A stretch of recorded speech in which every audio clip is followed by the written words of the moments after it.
أصبحت السلفية مثار جدل في الجزائر، خاصة بعد الرسالة الشهيرة الأخيرة للشيخ فركوس التي أخرج فيها غالبية الجزائريين من دائرة أهل السنة والجماعة. المدخلية هي أكثر المذاهب السلفية جدلاً حالياً، وتنتسب إلى شيخين هما ربيع بن هادي المدخلي ومحمد أمان الجامي الأثيوبي الأصل، والمتوفى سنة 1996. والمدخلية هي جماعة تقدم نفسها بأنها الفهم الصحيح للإسلام. برز نفوذ هذه الحركة خلال حرب الخليج الثانية بداية التسعينات، وجاء كرد فعل على تحرج التيارات السلفية من فكرة الاستعانة بالكفار لإخراج القوات العراقية من الكويت. وكان أمان الجامي وربيع المدخلي أكثر المدافعين عن جواز الاستعانة بالكفار في كتاب صد عدوان الملحدين وحكم الاستعانة بغير المسلمين.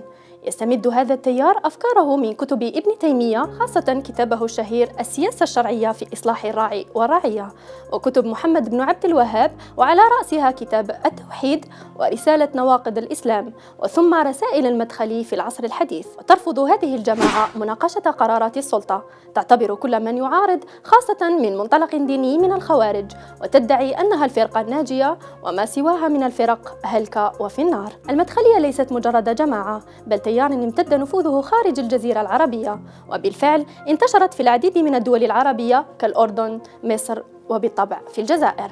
فما قصة هذه الجماعة في الجزائر؟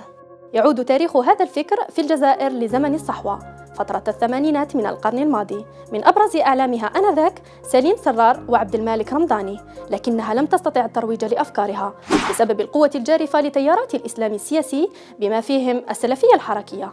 حقبة التسعينات كانت هي العصر الذهبي للسلفية المدخلية، بداية من تأليف عبد المالك رمضاني لكتابه الشهير مدارك النظر في السياسة الشرعية، طعن خلاله في كل رموز الحركة الإسلامية السياسية في الجزائر، وكذا انتشار أشرطة الشيخ العيد شريفي أستاذ الحديث بجامعة الجزائر آنذاك، والذي كان يرفض فكرة قيام المعارضة. وكان أول ظهور علني للسلفية من خلال رسالة موجهة لكل الجزائريين وقعها 12 شيخاً سنة 2011 تحت عنوان هل السلفية خطر على الجزائر؟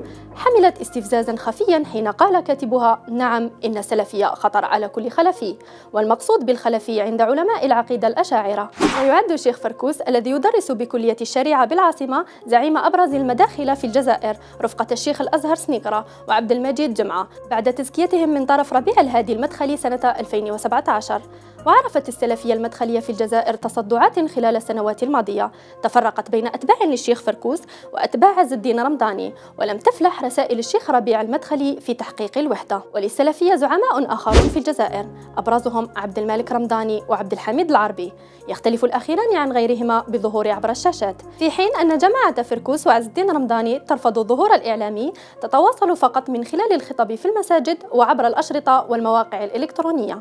وكان لعز الدين رمضاني ظهور تلفزيوني واحد عشية رئاسيات 2014، وحظي الشيخ فركوس باهتمام عالمي حين لجأت إلى فتاويه المؤسسة الدينية في السعودية لما قرر النظام الجديد هناك سماح للمرأة بقيادة السيارة، حيث كان الشيخ فركوس الشيخ السلفي الوحيد الذي يجيز ذلك في الوقت الذي كانت تمنعه هيئة كبار العلماء في المملكة. عقب كلمته الشهيرة قبل الأخيرة المتعلقة بأهل السنة والجماعة، حقق موقع الشيخ فركوس على الإنترنت أعلى نسب زيارة وتخطى عتبة 60 مليون زيارة منذ تأسيسه، وكذا دار الفضيلة التي تصدر مجلة الإصلاح، وموقع التصفية والتربية الذي يديره الشيخ الأزهر سنيقرة والذي يتواصل مع مريديه أيضا عبر حسابه على تويتر. وأعادت الرسالة الشهرية للشيخ فركوس التي أخرج فيها غالبية الجزائريين من دائرة أهل السنة والجماعة النقاش حول الأفكار التي تحملها هذه الجماعة وخطرها حول الأمن الديني والقومي في الجزائر، مما دفع بوزير الشؤون الدينية محمد عيسى إلى الرد،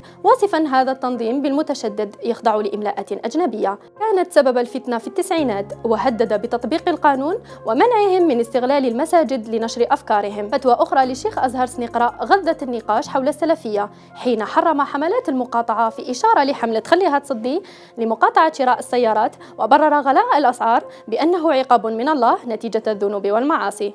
رئيس المجلس الإسلامي الأعلى عبد الله غلام الله رد على سنيقرة وقال بأن هذا الشخص تاجر وليس إماما، وقد شطب من سلك الأئمة، لأن مساجدنا لا يرتادها أئمة يتأمرون بأوامر الخارج. ليس هذا فقط، فالمتصفح لرسائل الشهرية للشيخ فركوس وفتاويه وموقع التصفية والتربية يجد الكثير من الفتاوي المثيرة للجدل، مثل تحريم المظاهرات، الإضرابات، وتحريم التصوير ووصف الإباضيين بالخوارج وخوضه في قضايا مثيرة أخرى.